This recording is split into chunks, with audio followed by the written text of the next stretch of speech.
Bonjour à tous, nous sommes ravis de vous retrouver pour ce webinaire sur la coopération entre associations dans le cadre du comité association de l'Ordre des experts comptables de Paris Île-de-France. Nous sommes un groupe d'experts comptables qui œuvrons au quotidien sur les spécificités du secteur, les nouveautés, les actualités.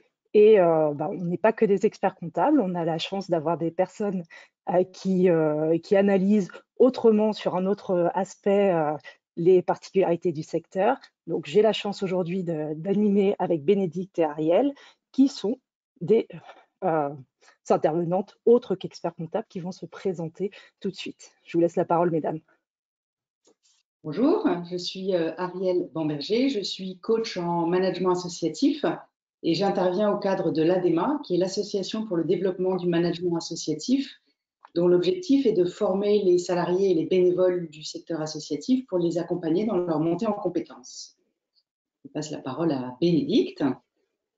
Donc, je suis Bénédicte Alba, je dirige l'Institut de recherche et d'information sur le volontariat, qui inclut bénévolat et volontariat. Donc, je travaille sur le secteur associatif depuis 26 ans maintenant.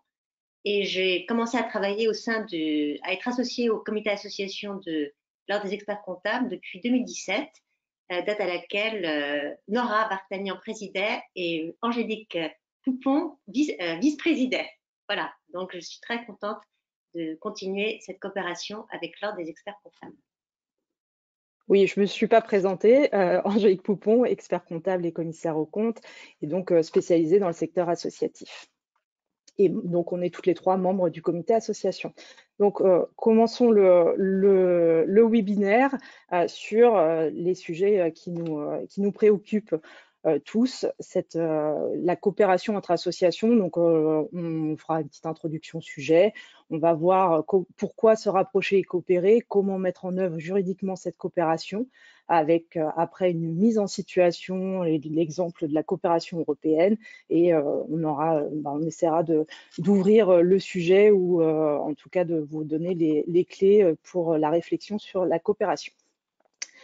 Alors, la coopération, ce qui ressort de ces dernières années, c'est un constat flagrant que le monde associatif évolue depuis la situation économique actuelle, mais pas que. En fait, ça fait une dizaine, quinzaine d'années que le secteur associatif évolue avec l'évolution des ressources, une baisse des ressources publiques, la recherche de ressources privées avec du mécénat, des mécénats de compétences, parrainage.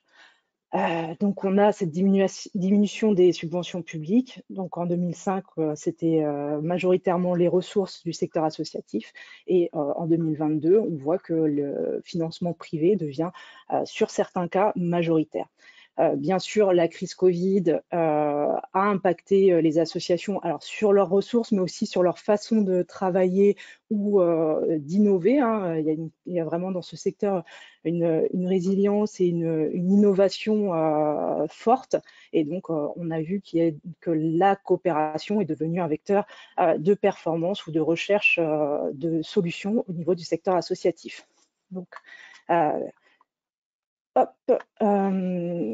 alors, au niveau de la coopération, ce qui peut freiner le développement de la coopération, c'est une coopération qui serait obligée. C'est-à-dire que sur certains secteurs d'activité, comme le médico-social, on a pu voir, pareil, sur cette tendance où les financeurs imposent des regroupements d'associations, des fusions. Alors, on verra plus tard les différents types de coopération, mais on voit que ce qui freiner les associations, c'est quand on oblige telle et telle association à coopérer, à faire ensemble.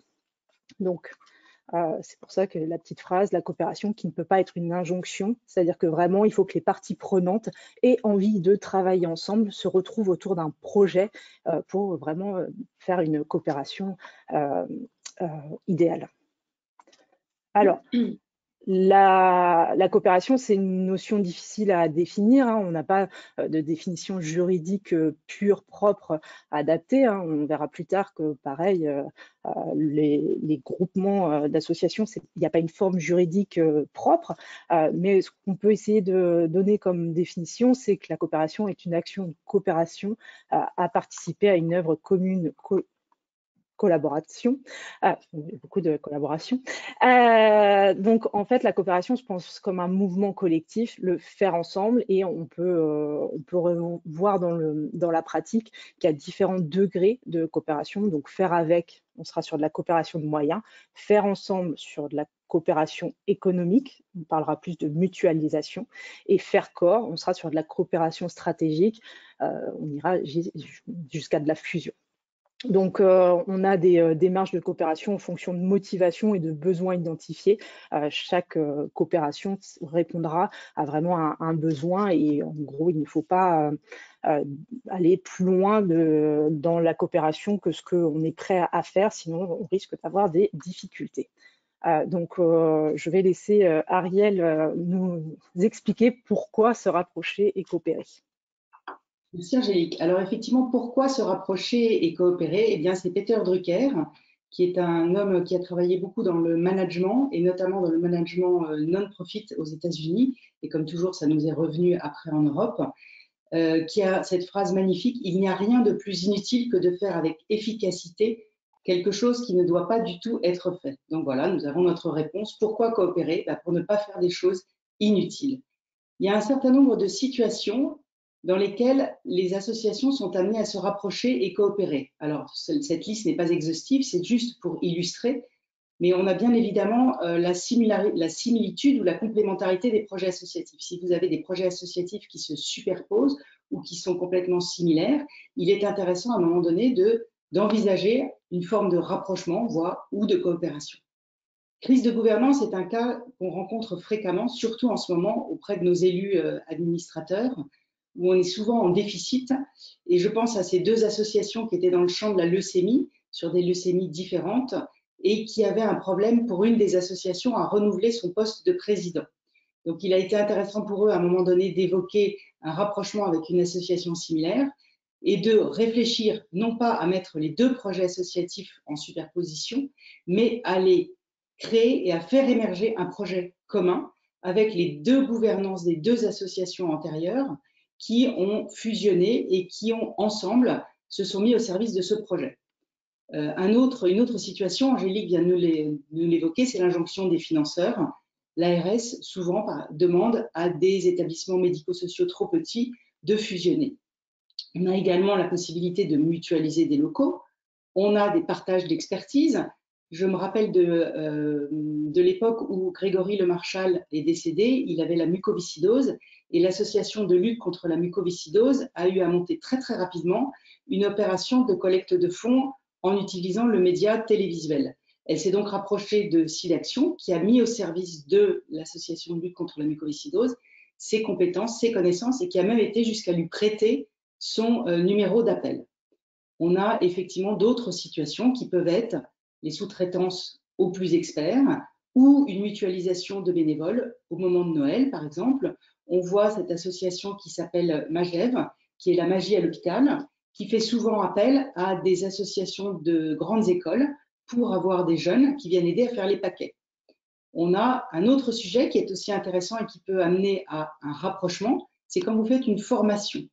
Une fédération, dans l'univers des chiens guides d'aveugles, fait des formations pour ses associations membres et a ouvert ces formations à Handi Chien, qui est sur un champ un peu similaire du chien, qui n'est pas pour accompagner les déficients visuels, mais qui est là pour le handicap. Donc, vous voyez, on a plein de formes de situations qui peuvent nous amener à coopérer. Alors, comment se rapprocher et coopérer? La première chose, Angélique, si je peux avoir la slide d'après, c'est de s'aligner sur le projet associatif, les projets associatifs. Je vous ai pris cet exemple des associations dans l'univers des leucémies. C'est vraiment le point fondamental et je reviendrai tout à l'heure dessus. On a les modes de gouvernance qui sont également un facteur très important. Et puis, on a des facteurs externes auxquels il convient de s'adapter. Tout ce qui est les appels à projets, les opportunités financières et puis les rencontres avec des personnes ressources Mais ça, je laisserai plus Bénédicte l'illustrer avec un cas concret tout à l'heure. Alors, on va revenir maintenant sur les fondamentaux du projet associatif. Les questions à se poser, qui sont toujours les questions importantes, c'est pourquoi mon association existe-t-elle? Ça, c'est vraiment le fondamental. Et comment l'association va arriver à ses buts? Alors, c'est les moyens humains, financiers. Et le travail autour de ça va nous permettre d'énoncer la vision et la mission. Je vous rappelle que la vision, c'est ce que je veux, c'est ma destination. Et la mission, c'est ce que je fais, c'est le chemin que je vais emprunter pour y arriver. L'autre triptyque, dans le triptyque, l'autre pilier important, ce sont les valeurs. Les valeurs, c'est ce qui va guider mon association. Alors, si on prend un exemple un peu plus concret sur la slide d'après, la vision, c'est souvent une identification du problème visé. On a souvent un monde sans, et puis on va être sur des champs qui sont l'accès aux soins, la pauvreté, l'illettrisme, l'environnement, tous les sujets sur lesquels les associations se mobilisent. Et les missions, donc, on va plutôt utiliser un verbe parce qu'on est vraiment dans le moyen pour mettre en œuvre. Donc, ça va être combattre, accroître, éliminer. Et c'est ce côté moteur qui va nous permettre d'atteindre notre vision. Pour illustrer mon propos des visions, je vais vous donner quelques exemples de grandes visions. Celui qu'on prend souvent, c'est le troisième, c'est poser un homme sur la Lune et le faire revenir sain et sauf, avait dit Kennedy en 61. Alors, on a cette vision qui est importante et on a la mission qui était la constitution de la NASA.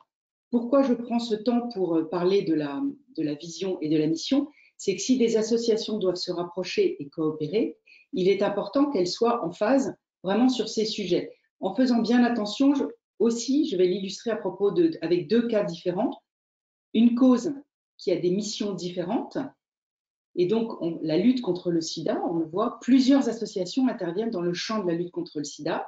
Solancy, qui est plutôt sur le champ de l'enfant, Solidarité Sida, qui organise les solidaires pour toucher les jeunes, SIDAction, qui est un bailleur de fonds, Aide, qui est sur l'accompagnement des malades, et ACT UP, qui est une notion beaucoup plus militante. Si ces associations veulent se rapprocher, il est important qu'elles soient en phase, bien évidemment, sur le fait qu'elles sont toutes dans la lutte contre le sida. En revanche, elles vont avoir des missions et des moyens différents. Est-ce que ces moyens peuvent cohabiter dans le cadre d'une coopération? Voilà autant de questions qu'il est important de se poser quand on veut collaborer. Alors, sur la diapo d'après, je vais vous évoquer un autre cas qui est en fait le cas des associations de patients. Les associations de patients ont souvent des missions qui sont similaires, mais pour des causes différentes. En général, elles sont sur le champ de l'information, du soutien aux patients, la représentation des patients et la recherche. Ce qui fait que les modes de les coopérations et les rapprochements sont parfois plus faciles. Ce qui va nous amener effectivement à envisager l'autre sujet, une fois qu'on est en phase sur notre projet associatif, c'est quel mode de gouvernance? Comment va-t-on faire en sorte que les gouvernances fonctionnent ensemble? Alors, une petite définition sur la gouvernance. La gouvernance se définit comme la mise en œuvre du système par lequel les associations sont dirigées et contrôlées. Ce qui est important quand on parle de gouvernance, c'est bien évidemment la richesse humaine que représente le creuset des associations. Les associations, c'est une richesse humaine, mais qui se compose d'une population très différente. On a qui cohabitent des élus, des bénévoles, des salariés, on appelle souvent les permanents, des contrats aidés, des prestataires. Donc on va avoir plein de personnes différentes avec des statuts différents qui vont être amenés à collaborer. Et deux associations qui se rapprochent peuvent avoir des statuts très différents dans leurs membres et dans leurs forces vives. Vous avez des associations employeuses et des associations constituées uniquement de bénévoles. En cas de rapprochement, c'est un point de vigilance important à avoir parce que c'est des fonctionnements qui ne vont pas être les mêmes. Alors, on a le projet associatif d'un côté qui est très important à regarder. Ce qui nous amène à la slide d'après, Angélique, s'il te plaît, c'est qu'on va tout d'abord s'aligner. Non, il y en a une qui a sauté. Comment se rapprocher? Non, bon, c'est pas grave. Au niveau de ces richesses humaines, ce qui est important, c'est de se dire on va se rapprocher sur le projet associatif, on va identifier les gouvernances qui vont interagir et se compléter, et on va choisir son mode de coopération et s'adapter aux opportunités financières. Je voudrais juste vous rappeler un point qui est le point fondamental, c'est que les associations, une association, c'est un groupement de personnes volontaires qui sont réunis autour d'un projet commun. Le mot important, c'est projet commun, sans chercher à s'enrichir personnellement ni à partager des bénéfices. Le projet commun est ce qui est important. Et quand on va se rapprocher, et je vais terminer avec un petit clin d'œil visuel, souvent, ce qu'on veut mettre sous le tapis et ce qu'on veut cacher, c'est nos problèmes. Or, en cas de rapprochement, de coopération, c'est justement une erreur que de vouloir cacher ses problèmes. Il faut rester dans la transparence. C'est à mon avis le clé des succès des coopérations. Et là maintenant, je vais passer la parole à Angélique qui va nous parler sur la mise en œuvre juridique et financière de ces différentes coopérations. Merci Ariel pour cette présentation et surtout ce petit visuel de final. Donc, avant de parler juridique, c'est vraiment le pourquoi mutualiser, coopérer. Et donc, l'idée, c'est comme quand on se marie ou qu'on se paxe, c'est de dire la vérité parce qu'au final, on risque autrement d'avoir des difficultés à surmonter des problèmes. Donc, ce petit visuel est important.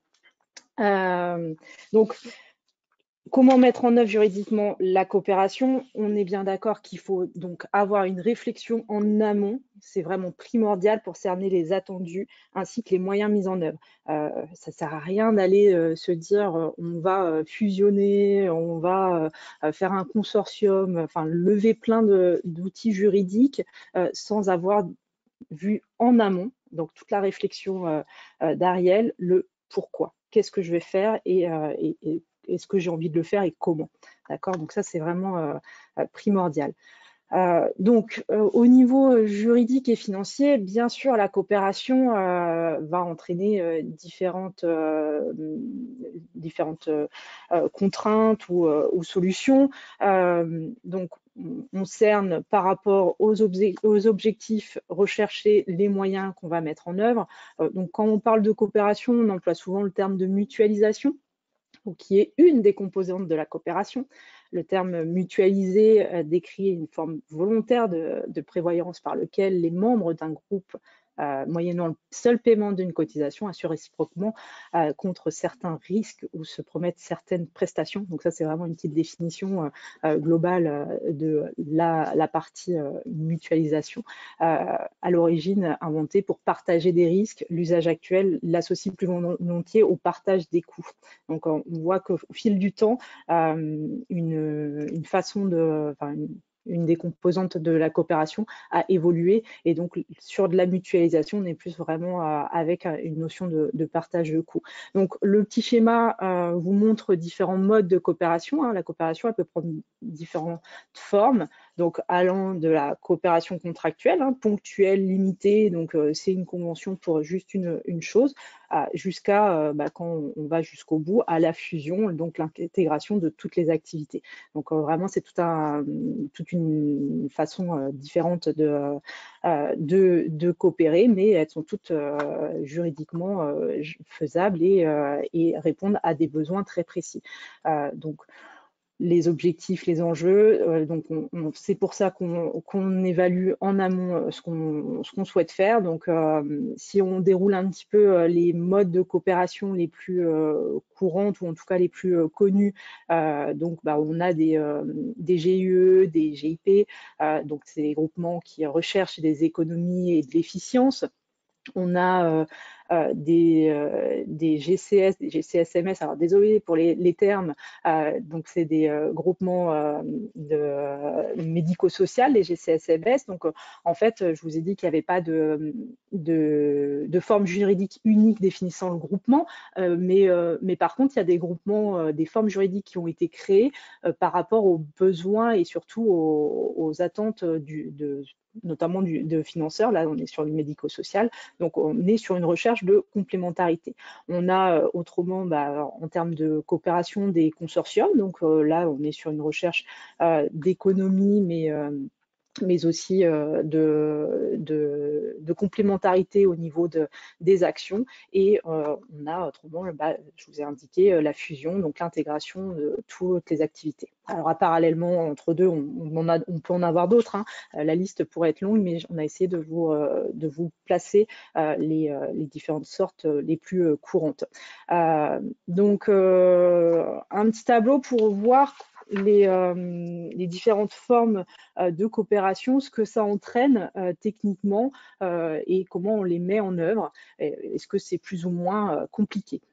Donc, bien sûr, avant de coopérer, ou quand on décide de coopérer, on va sur une formalisation de cette coopération, même si on peut être sur des groupements de faits parce qu'on n'a pas de personnalité juridique propre. Il est important de formaliser au minimum par une convention, un accord. Donc, formalisation indispensable. Comme pour toute chose non habituel pour une structure associative, c'est vérifier ce qui est prévu dans nos statuts. Donc, ça, c'est le point primordial, hein. Donc, quand on est association ou expert comptable ou commissaire aux comptes, on doit toujours se référer aux statuts et voir si les statuts nous l'empêchent ou nous l'autorisent. Donc après, s'il n'y a rien indiqué, on peut aller sur ce type de structure, mais c'est important de toujours lire nos statuts et vérifier qu'il n'y a rien qui nous embête. Donc, si on redéroule cette mise en œuvre, on a ressorti donc d'un côté les différentes formes de coopération qu'on a pu ressortir et des points pratiques, en tout cas des mises en œuvre où on peut se dire est-ce que sur quels axes on doit travailler. Donc, au niveau juridique, bien entendu, si on regarde la coopération contractuelle est moins compliquée que l'opération fusion, puisque la fusion entraîne énormément de contraintes juridiques. On doit faire une décision en AG. Enfin voilà, c'est très structurant puisqu'on juridiquement, on n'y aura plus qu'une seule association. Donc, ça, c'est très contraignant et donc au niveau juridique, plus compliqué. Mais je vous ai quand même mis un petit point d'exclamation sur la coopération contractuelle. Parce que, alors, petit point d'exclamation, c'est que c'est un petit peu compliqué et le petit pouce, c'est que c'est plus simple. Donc, pourquoi la coopération contractuelle, c'est pas le petit pouce? Parce que, au minimum, il faut rédiger une convention et ça, on voit dans la pratique que c'est pas si simple de se mettre, même si on veut se mettre ensemble, travailler sur des aspects de mutualisation ou sur un projet particulier. Lorsqu'on doit écrire la convention, on sent que ça peut générer des petites contraintes. Donc voilà le pourquoi du petit point d'exclamation. Au niveau des équipes, j'inclus salariés bénévoles parce que c'est l'équipe au global qui porte les actions, qui travaille au quotidien sur les projets. Là, encore une fois, si on regarde toute la colonne fusion, tout est compliqué et c'est pour ça que ce matin, on ne parle pas de la fusion, de la mise en œuvre de cette coopération qui est vraiment très à part et très, très compliquée, mais autrement au niveau des équipes. Donc, la coopération contractuelle, vu que c'est très, très ponctuel, très borné sur un point précis, on voit que c'est plutôt simple et à mettre en œuvre auprès des équipes, alors que par exemple, un consortium, on sera sur des éléments un peu plus compliqués à mettre en œuvre, ou en tout cas où il faudra accompagner et expliquer. Je redétaillerai certaines formes de coopération à la suite, hein. Au niveau du projet associatif, pareil, hein, la coopération contractuelle n'entraîne pas de modification propre du projet associatif, hein. Souvent, c'est pour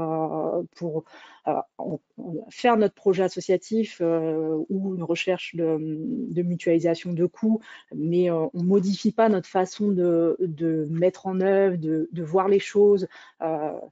Ariel vous a très bien expliqué ce que c'était cette vision, mission et autres. Donc là, sur la coopération contractuelle, ça n'engage pas grand changement au niveau du projet associatif, mais par exemple sur encore une fois, les consortiums, les unions et autres, là, pareil, c'est quand même qu'on est plus impliquant et donc ça peut entraîner des changements ou des points complémentaires sur cette partie de projet associatif.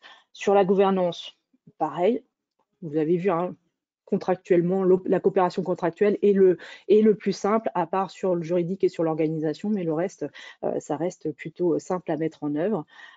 Donc, pareil, hein, la gouvernance, quand on coopère, il faut que la gouvernance soit partie prenante et ait envie de coopérer, hein, parce que des fois, on peut avoir des discordances entre l'opérationnel et la gouvernance. Donc là, sur la gouvernance, sur les autres modes de coopération, c'est des points de vigilance, c'est vraiment savoir comment on coopère et que chacun trouve son compte dans cette coopération et donc sur la gouvernance associative, voir quels sont les impacts de chacun. Et au niveau organisationnel, en gros, hein, quand on coopère, on doit s'organiser et c'est l'objet de ce matin de la réunion de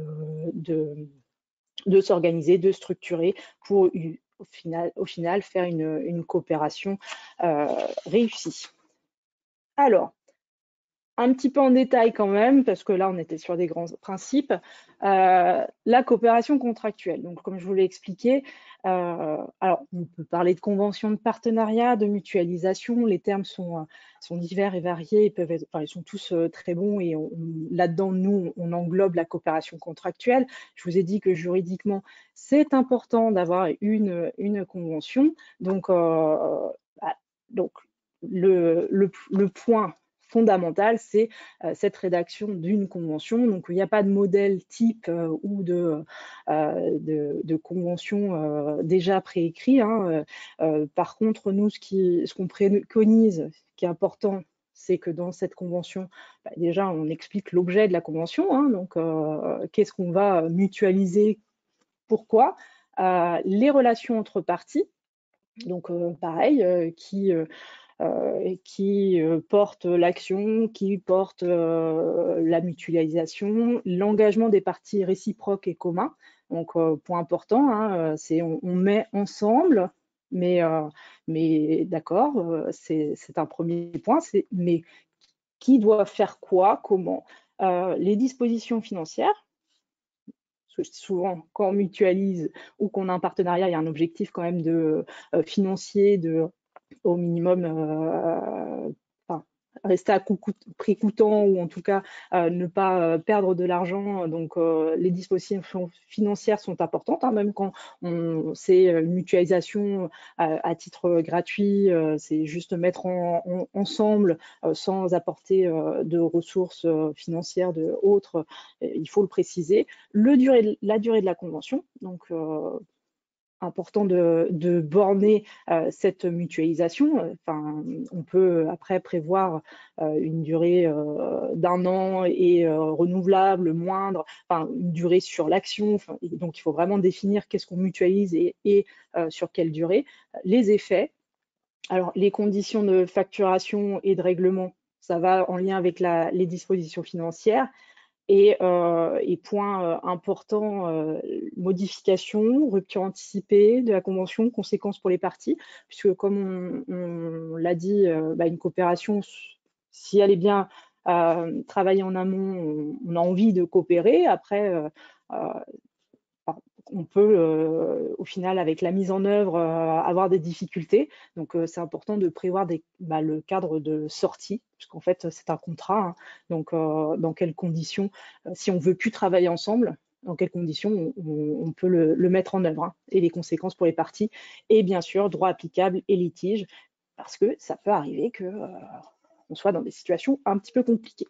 Au niveau fiscal, donc ça, c'est un peu le fil conducteur sur cette partie refacturation, mutualisation de moyens.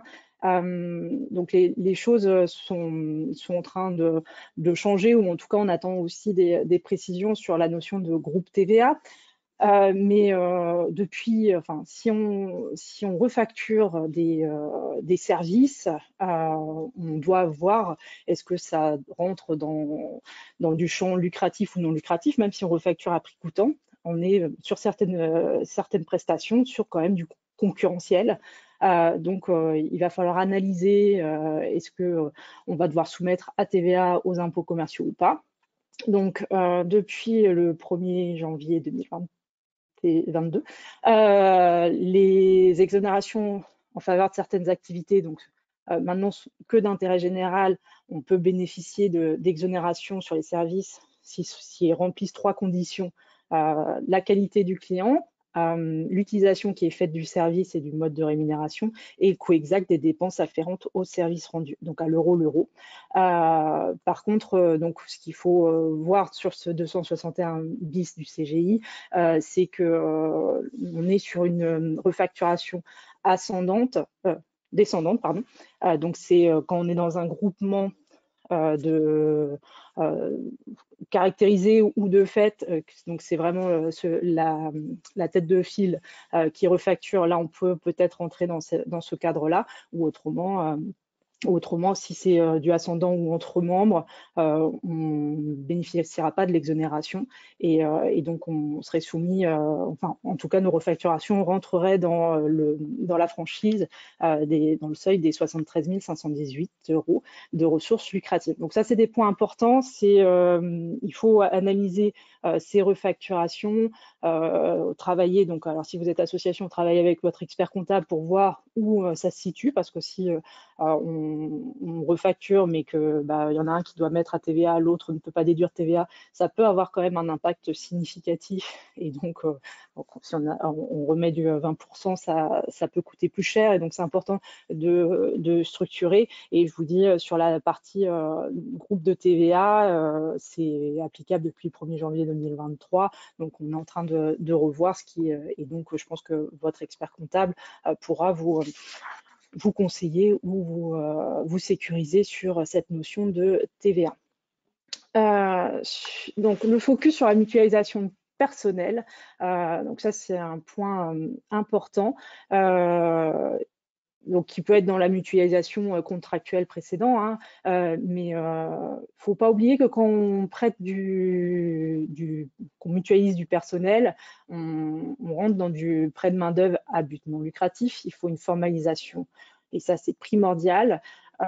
Donc, avant de mettre en œuvre, on doit avoir l'accord préalable du salarié, mettre en place un avenant au contrat de travail, convention de mise à disposition, refacturation au temps passé, au coût horaire sans marge. Hein. On est vraiment sur du non lucratif, onéreux, mais sans but lucratif.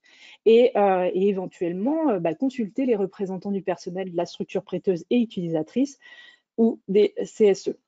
Donc ça, ce volet-là, il est hyper important. Pour le salarié prêté, son contrat de travail n'est ni rompu ni suspendu. La convention collective et l'accord d'entreprise applicable à l'entreprise prêteuse. Donc, il faut quand même voir s'il y a des impacts. Le pouvoir de direction et disciplinaire, c'est l'entreprise prêteuse qui reste le responsable hiérarchique de son salarié. La rémunération, c'est l'entreprise prêteuse, puisque l'application de son contrat de travail court, donc c'est toujours l'association qui paye le salarié, et à la fin de la mise à disposition de personnel, bien sûr, ce salarié réintègre son poste avant de mise à disposition. Donc, il est important de sécuriser et donc, voilà, le prêt de main-d'œuvre à but non lucratif n'est pas sans risque. Hein. On peut, si on ne le met pas bien en place, avoir des risques pénals parce qu'on entre dans du délit de prêt de main-d'œuvre illicite ou du marchandage. Donc ça, c'est vraiment des points importants. Et donc là, je vous invite à rédiger les conventions, à rebaliser soit avec votre expert comptable et un avocat. Donc parce que pénalement, c'est des risques importants et on a des risques aussi civils et administratifs avec la théorie du co-emploi, donc mise à disposition illicite, travail dissimulé, annulation des exonérations de cotisations sociales, refus et perte des aides publiques. Donc les risques sont importants. Je vous invite à reprendre, si vous mettez en place de la mise à disposition de la mutualisation de personnel, de baliser toutes ces choses-là. un point sur les groupements momentanés d'entreprises qui existent de plus en plus sur les structures d'insertion par activité économique, mais pas que. Hein. Là, c'est vraiment un exemple. Donc, le groupement momentané d'entreprises, c'est un groupement ponctuel avec une ou plusieurs entreprises. Alors, entreprise au sens générique, hein, on peut l'entendre aussi par association, dans le cadre de la réalisation d'un marché. Donc, il n'y a pas de personnalité juridique. Donc, le groupement n'est pas le titulaire du marché. Il est strictement circonscrit à la réalisation du marché pour lequel il a été monté et les entreprises sont dites co-traitantes. Donc, bien sûr, encore une fois, la convention de groupement, elle est indispensable. Alors, elle n'est pas obligatoire, hein, mais indispensable parce que ça permet de définir est-ce que le groupement momentané d'entreprise est conjoint ou solidaire. Donc, c'est encore une fois écrire qui est responsable, est-ce qu'on est solidaire et du coup, s'il y a un co-traitant qui vient défaillir, les autres co-traitants devront pallier à la défaillance ou non. On doit définir qui est mandataire. Donc voilà, la convention, ce serait très risqué de faire un groupement momentané d'entreprise sans faire de convention. Donc, qu'est-ce qu'on doit reprendre dans cette convention? Les règles de fonctionnement du groupement sur la durée déterminée, les missions de chacun, le mandataire, le contexte, les paiements, bien sûr, des prestations et on définit la forme du groupement. On va aussi préciser ce que je vous ai dit, est-ce qu'on est solidaire, non solidaire, le risque de défaillance des co-traitants, comment on s'en protège. Alors, ça, c'est pour le petit expert comptable, c'est la petite note pour l'expert comptable, ne pas oublier disposition de suivi comptable et financier. C'est bien de dire comment financièrement tout va se structurer. Alors, on voit aussi apparaître la notion de consortium dans les coopérations. Donc, je ne sais pas si vous l'avez déjà rencontré, mais ça devient peut-être une tendance de faire ensemble. Donc, il n'y a pas de personnalité juridique. C'est l'accord de consortium qui constitue le cadre juridique. Donc, l'accord, une convention. L'objectif, c'est de travailler ensemble sur un projet commun. Et donc, on va formaliser et encadrer la collaboration. Chaque membre conserve son indépendance juridique, mais nécessite d'établir un accord afin de régir les rapports et interactions sur cette collaboration. Donc, dans l'accord de consortium, il n'est pas rare que, justement, sur un projet, on soit sur une convention tripartite, c'est-à-dire que toutes les structures, alors ça peut être 2, 3, plusieurs structures qui sont bien nommées. Donc, on va avoir une convention avec un financeur, mais ça n'exclut pas de faire une convention entre les membres sur comment on fonctionne. Donc, on va fixer la durée, les règles de non-concurrence, les accords de représentation. On appellera un chef de file, comité de pilotage. Et on ne va pas oublier non plus la propriété intellectuelle qui est aussi importante, puisque si on travaille sur un projet commun, on peut avoir des questions de propriété intellectuelle. Les coopérations au niveau des points de vigilance, donc je vous ai dit, hein, la convention est primordiale au niveau juridique. Donc les autres points qu'on peut revoir, c'est l'importance du suivi comptable avec une comptabilité analytique à mettre en place éventuellement, ou en tout cas pouvoir identifier les différents flux financiers, évaluer ces impacts justement qui pourraient ressortir en termes de trésorerie, mais pas que. C'est vraiment voir au niveau de la coopération ce que ça entraîne comme modification sur nos équilibres budgétaires, puisque souvent on fait pour en tout cas arriver à développer ou à maintenir des projets. Donc c'est important de pouvoir évaluer et voir si à un instant T, est-ce qu'on continue ou on ne continue pas. Les décalages de trésorerie, ça peut être aussi un point important. Bien sûr, comme pour plein de choses actuelles, on n'oublie pas le RGPD, donc le règlement sur les données personnelles, hein, puisque si on met à dispo des moyens où on partage des informations personnelles. C'est important de travailler et de sécuriser. Et je vous en ai dit 2 mots sur cette propriété intellectuelle qui est à ne pas négliger également. Je vais laisser maintenant Bénédicte vous présenter une mise en situation après ce passage théorique. Je laisse la parole à Bénédicte. Merci beaucoup Angélique. C'était pas seulement théorique, c'était aussi très pratique et on est prêt maintenant pour engager une coopération entre plusieurs associations. Donc moi je vais attaquer, donc je vais donner effectivement un exemple à partir d'une expérience de 30 ans maintenant de travail à un niveau européen, d'abord au sein du Conseil de l'Europe et puis auprès de la Commission européenne. Première slide, s'il te plaît, Angélique, merci. Donc, la coopération européenne, quel est le cadre? En fait, donc, le cadre, c'est, donc, je vous ai parlé du Conseil de l'Europe, mais au Conseil de l'Europe, à Strasbourg, il est très difficile de déposer des projets. En revanche, la Commission européenne a permis justement a mis en place en fait tout un programme de manière à ce que les citoyens, en l'occurrence pas seulement les citoyens personnes physiques, mais personnes morales, c'est-à-dire aussi bien entreprises qu'associations, puissent vraiment concrètement participer à la construction européenne. Et donc les projets, les appels à projets sont des moyens de participer activement à la construction européenne. Et donc une thématique transversale à la construction européenne depuis le départ, c'est la diversité. Et la diversité, non seulement dans les structures, les personnes morales, quand on est une entreprise, ce n'est pas la même chose que lorsqu'on est une structure publique, puisque même les structures publiques comme les collectivités locales, mais aussi les établissements publics peuvent bénéficier et répondre à des appels à projets, typiquement les universités. Et les associations, là, on est déjà au sein de la diversité des structures. Mais la diversité, c'est vraiment ce qu'on doit avoir en tête précisément quand on monte un projet, la diversité des profils, la diversité aussi des pays et donc la diversité des cultures.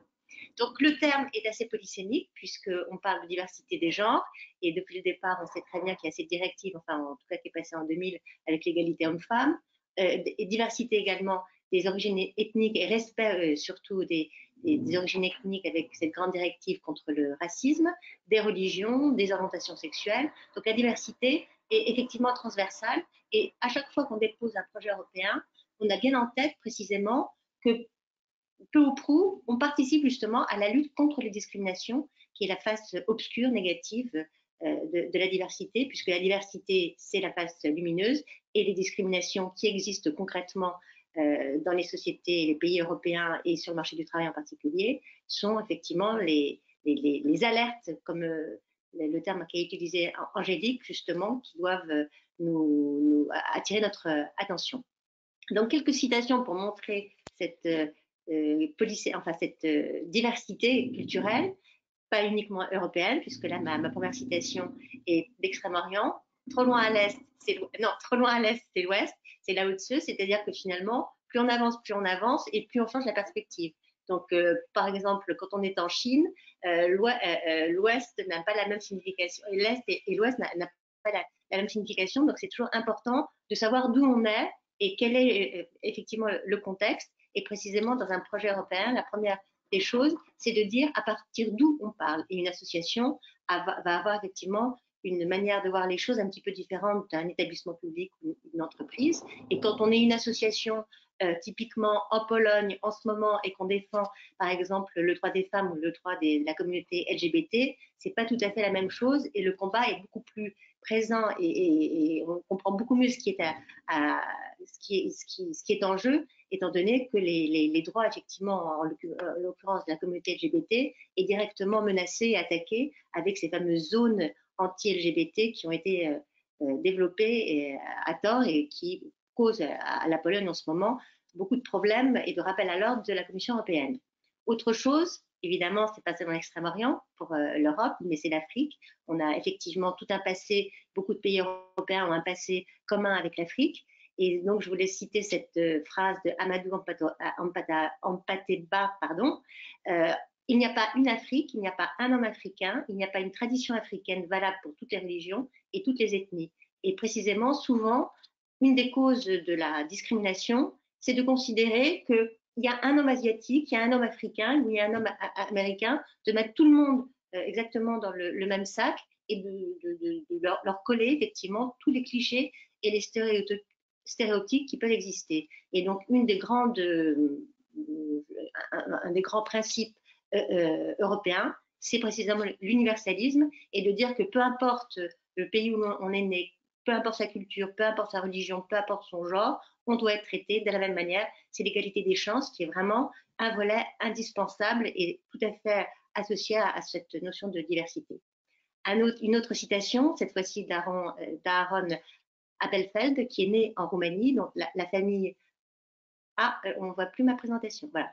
Donc, toute la famille a disparu pendant la guerre à cause de la Shoah. La mémoire et l'imagination vivent parfois sous le même toit. Et en fait, Aaron Appelfeld est un exemple précisément de résilience, puisque toute sa famille a disparu.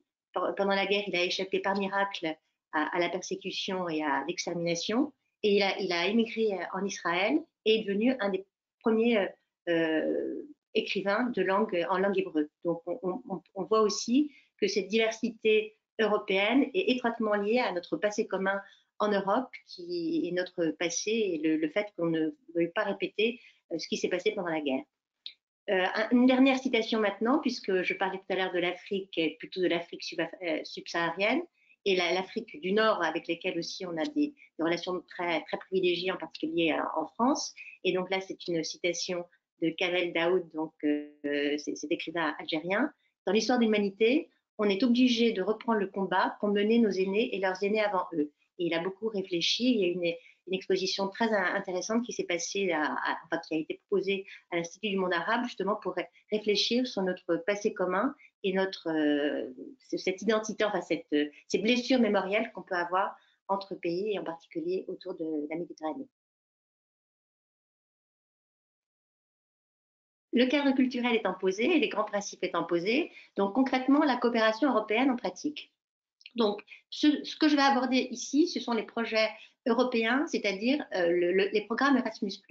Alors, il y a une différence qu'on doit faire d'emblée entre les projets européens, c'est-à-dire des projets financés sur fonds européens, et typiquement, beaucoup d'associations en France ont été financées par les fonds structurels, que ce soit le Fonds social européen ou le fonds, le FAMI, qui intervient sur la migration. Mais la collaboration dont je vais parler maintenant, c'est la collaboration dans le cadre de ce programme Erasmus, puisqu'en fait, n'importe quelle association peut répondre à un appel à projet. Et en l'occurrence, le prochain appel à projet qui a été publié en décembre dernier, c'est pour la date limite est fin mars. Le but en fait de ce programme Erasmus, c'est on a un cadre. Alors ce que disait tout à l'heure Angélique, il est très très posé là, c'est extrêmement cadré les projets européens. On a la publication donc de cet appel à projet et on sait que d'emblée on doit associer 3 pays. Donc ça c'est la condition sine qua non pour déposer un projet européen. Mais si on veut avoir des chances d'être retenu, il vaut mieux associer 5 pays. Et en l'occurrence, cette diversité finalement géographique est un des éléments qui nous permet d'être retenus. Et il vaut mieux effectivement avoir plutôt 5 pays qui représentent un petit peu les différentes régions européennes. La France étant un peu considérée plutôt comme l'Ouest, les pays de l'Est étant évidemment tout ce qui est la Pologne, la Hongrie, la Tchécoslovaquie, enfin la Tchéquie ou la Slovaquie, les pays du Sud, les pays du Nord, et donc pour montrer effectivement la variété aussi des approches qui sont tout à fait différentes et des traditions typiquement entre des pays de l'Ouest de l'Europe et des pays de l'Est de l'Europe sont tout à fait différents. Et je vous citais tout à l'heure l'exemple extrême de la Pologne. Ça a été très difficile et si la diversité est apparue en 2000 et que l'Union européenne a choisi cette devise de unis dans la diversité, c'est précisément parce qu'on savait qu'on allait être confronté en but justement à une grande diversité et des approches un petit peu différentes. Coopération, donc pas seulement géographique et culturelle, mais aussi coopération budgétaire. Et là, à nouveau, lorsqu'on répond à un appel à projet dans le cadre d'un Erasmus, on a donc un formulaire qui permet justement de voir d'emblée de quelle manière le budget sera réparti. Et une des conditions pour être retenu, c'est que justement ce budget soit équitablement réparti entre les différents membres du projet. Et évidemment, il y a toujours la part du lion pour les projets, enfin le porteur de projet qui décide typiquement, quand on dépose en France, c'est une association française qui va être chef de file. Si on dépose en Italie, on sera partenaire, par exemple, d'un partenaire italien. Et la même chose, en fait, il y a la Commission européenne a décentralisé finalement ces appels à projets, en l'occurrence Erasmus. Et en France, on répond à l'agence Erasmus France qui est à Bordeaux. Mais il y a aussi l'option de répondre directement à des appels à projets directement à Bruxelles. Et là, on est en concurrence avec les 27 pays de l'Union européenne. Donc, une des dimensions budgétaires et financières de la coopération, c'est aussi d'essayer d'évaluer les avantages et les risques, en fait. Et est-ce que c'est plus avantageux, évidemment, souvent de répondre directement à Bruxelles, parce que les budgets sont par exemple de l'ordre de 3 millions d'euros, alors que quand on répond de manière décentralisée, par exemple dans l'agence Erasmus France en France, le budget est plutôt de l'ordre de ces 150 000 euros par an, donc ça fait 300 000 euros pour 2 ans, pour un projet de 2 ans, et 450 000 euros pour un budget de 3 ans. Donc il faut effectivement voir, avant de se lancer dans l'aventure européenne, quelles sont nos chances déjà d'être reçus et voir concrètement si on dépose en France ou si on dépose directement à Bruxelles. Alors, une première chose aussi, c'est les projets de mobilité qui sont de l'ordre de 25 000 euros, donc 10 fois moins que les projets stratégiques, et qui permettent aussi d'avoir une première expérience européenne et de constituer un réseau. Donc voilà, différentes stratégies, en l'occurrence budgétaires, voir si on s'attaque à un projet de mobilité de l'ordre de 25 à 30 000 euros, ou si on s'attaque à un projet stratégique où là, effectivement, c'est 300 000 euros pour un projet de 2 ans. Et donc là, il faut vraiment bien développer, effectivement, le projet qu'on va avoir, qui soit commun à tous nos partenaires dans les différents pays, au moins 3 pays européens, et qu'on arrive effectivement à atteindre ces objectifs, puisque, comme vous le savez, une subvention publique, c'est une avance. Et si on n'a pas bien financé la bonne utilisation des fonds, on doit rendre effectivement le financement, et la Commission européenne est extrêmement vigilante justement sur la bonne utilisation des fonds publics. Et enfin, coopération, production, résultat à atteindre, c'est-à-dire qu'on a effectivement le partenariat entre différents pays, donc ça c'est bon, on voit qu'on aura normalement une différence culturelle. La coopération budgétaire, on le voit effectivement dans la répartition du budget, mais la coopération en production, là, on voit effectivement, ce sont les journées de travail, où on va voir de quelle manière on va à nouveau partager en fait le travail au sein de l'équipe. Et là, en l'occurrence, c'est l'expertise vraiment de l'équipe qui est importante.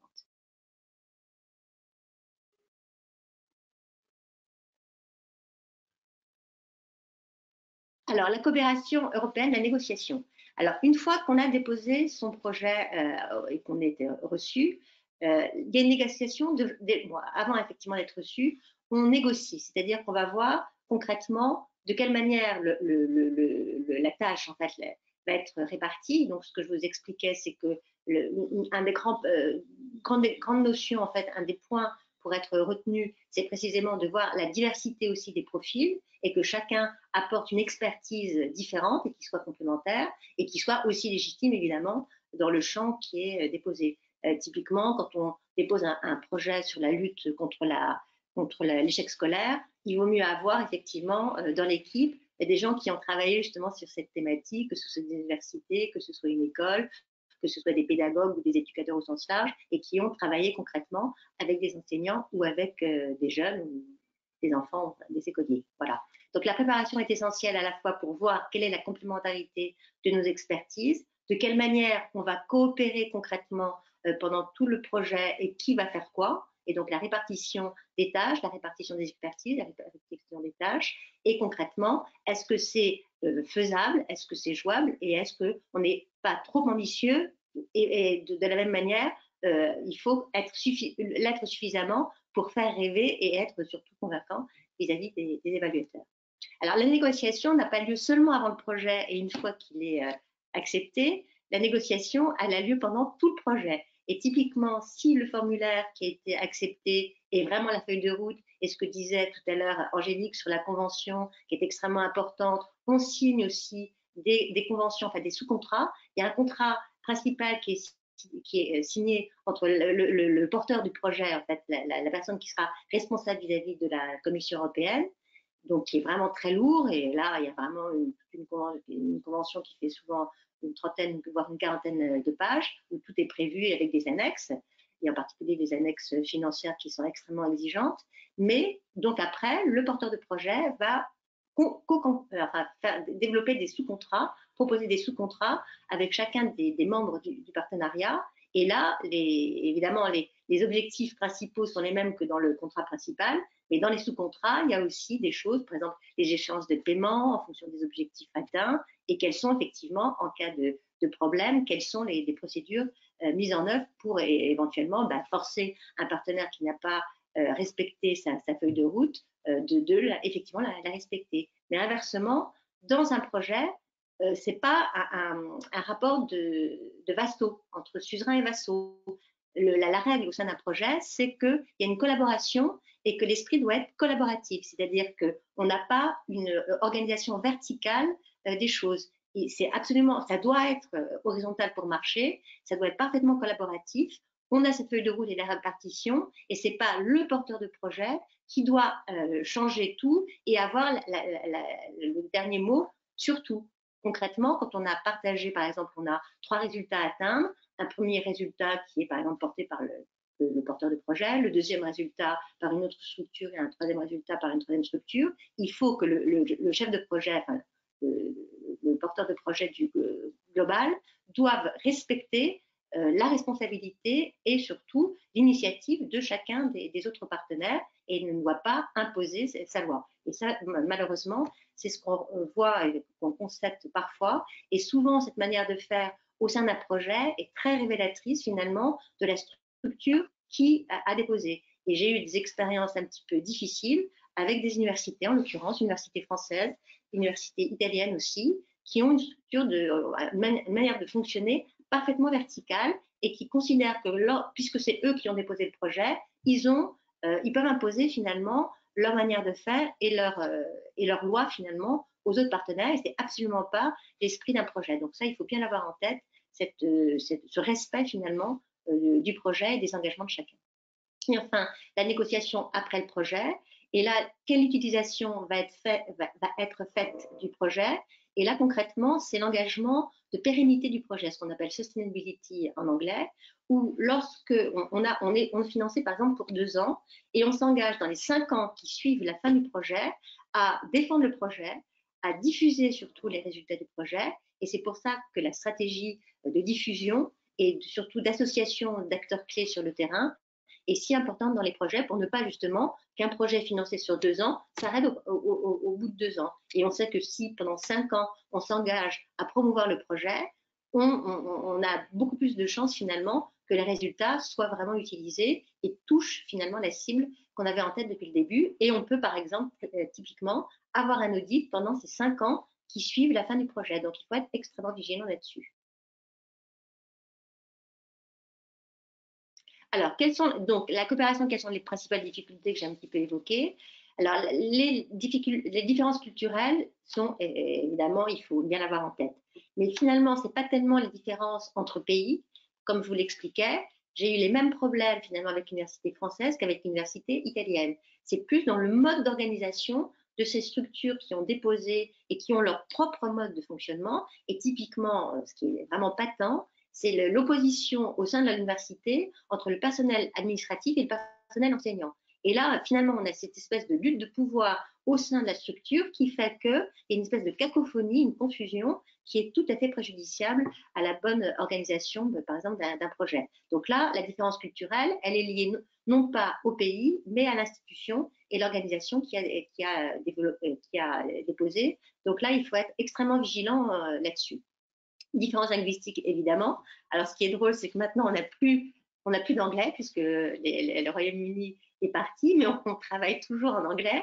Et donc, ce qui est assez drôle, c'est que finalement, on est sur le même pied d'égalité, puisque ce n'est pas notre langue d'origine. Donc, on parle un anglais qui n'est pas notre langue maternelle. Et donc, on parle parfois de globish, parce que là, déjà, les malentendus au sein d'une même langue peuvent être assez nombreux. Mais alors, évidemment, quand c'est l'anglais, c'est encore plus difficile, et c'est pour ça que souvent, il vaut mieux partir sur un glossaire pour être sûr des définitions qu'on a en tête. Alors, ce qui est très drôle, c'est que j'ai eu une expérience la semaine dernière encore, où la référence en matière européenne, du projet européen, c'est un organisme qui rassemble en fait des experts en formation et éducation tout au long de la vie, qui s'appelle le CEDEFOP, qui est la référence Et un de nos collègues italiens de l'université, en l'occurrence de Milan, a remis en cause même la définition donnée par exemple par le CDFOP. Alors typiquement, là, on est complètement hors jeu parce que la référence, il y a des références en Europe, il y a des organismes d'expertise qui sont parfaitement neutres, qui ne sont pas politiques, et si on conteste même les définitions données par des organismes de référence en Europe, on est très très mal parti, en particulier pour l'évaluation quand on est financé par la Commission européenne. Différence de contexte, projet européen complémentaire d'une activité principale. Alors là, c'est très intéressant à voir. Et précisément, c'est ce que je vous disais, c'est que par exemple pour l'université, c'est en généralement pas leur principal mode de financement. En revanche, il y a d'autres, donc c'est pour ça que finalement, ils le considèrent comme une activité annexe, accessoire et en marge finalement d'une activité principale. Donc finalement, ils travaillent quand ils ont décidé en fonction de leur agenda, de leurs cours, de leurs recherches, de publications. Donc c'est un petit peu la dernière roue du carrosse, ces projets. En revanche, il y a des organisations qui sont spécialisées dans les projets européens et dont l'expertise est précisément de répondre à des appels à projets. Et là, il faut être extrêmement vigilant de savoir s'ils vont effectivement faire le travail ou si ce sont juste des chasseurs de primes et qui ne font pas le travail parce qu'ils sont dans beaucoup trop de projets. Donc là, il faut être très vigilant là-dessus. Enfin, différence d'objectifs, il y a un minimum pour justifier la subvention et l'ambition de pérennité des résultats. Donc, c'est ce que je vous disais, il faut vraiment s'engager à faire un maximum de publicité et à diffuser un maximum les résultats du projet.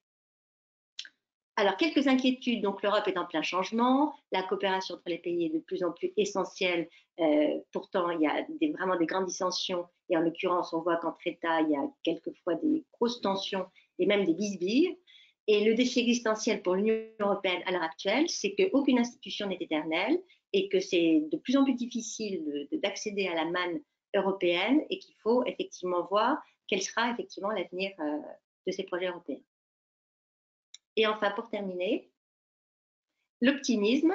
Donc, il y a eu un plan de relance grâce à la Covid, donc la pandémie qui nous a touchés tous et de manière beaucoup plus violente l'Italie.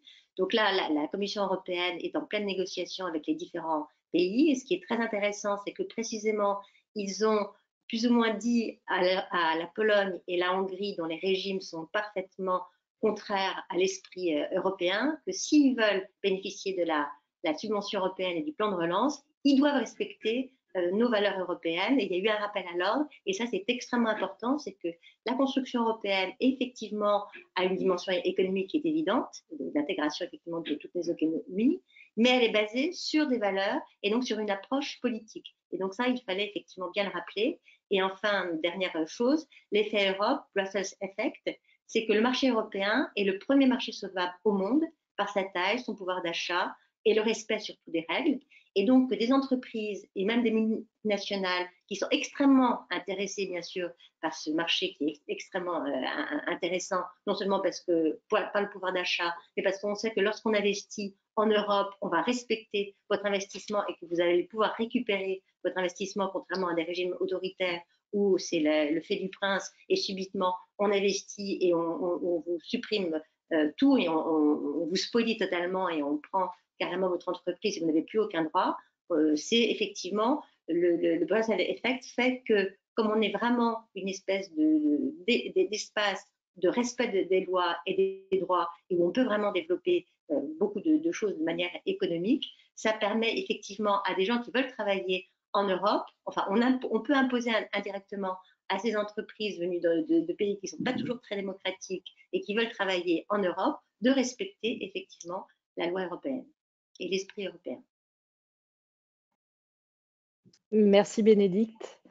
Ce petit schéma pour conclure, puisque je pense que vous avez dû le comprendre, que la coopération, c'est un point important et en tout cas, il faut allier juridique, fiscalité, organisation, projet, vision, mission et compagnie. Donc, l'idée de ce schéma, pour conclure notre matinée, c'est de dire qu'il faut vraiment que l'ensemble de l'équipe, donc tous les volets, hein, vous pourrez revoir plus en détail, mais l'équipe au sens général et global, tout le monde doit être impliqué à différents niveaux, bien sûr, mais l'idée, c'est de créer vraiment cette collaboration entre les différents acteurs pour entraîner, ou en tout cas donner confiance à chacun et donc faire adhérer au projet, faire une animation et autres pour une coopération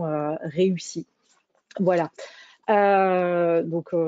J'espère que cette matinée vous aura donné quelques informations et clés. Je crois qu'il y a quelques questions. On va pas, voilà, on prend quelques questions et après on va vous le libérer. On est désolé au niveau du timing, mais je pense que c'est important de répondre aux questions posées. Alors, il y a une première question, je pense, qui est pour toi, Angélique. Un groupement d'employeurs sous forme d'association peut-elle faire partie d'un GES?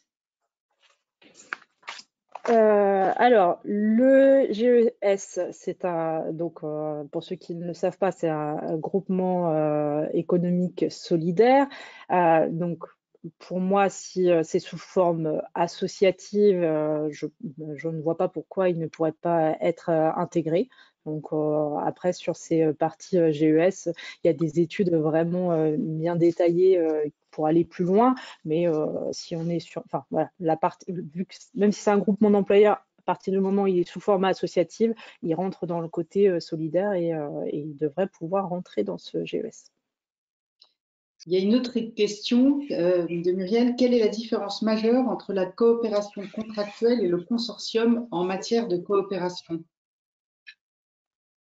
Alors, les différences majeures, on est un peu en entonnoir, hein. Le consortium, c'est vraiment le projet, enfin un projet en plus dans sa globalité.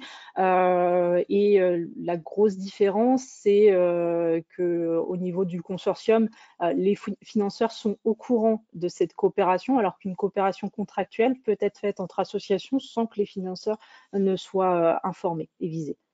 Voilà. Alors, il y a une question autour de la coopération entre villes, mairies et plusieurs associations. Est-ce que la personne qui l'a posée pourrait le repréciser par écrit? Parce que est-ce que vous parlez de subventions ou est-ce que vous parlez d'autres formes de coopération? Je ne sais pas si la personne est toujours connectée. Je n'ai pas de réponse. Si vous avez d'autres questions, vous pouvez les inscrire dans l'onglet, dans l'espace prévu pour questions.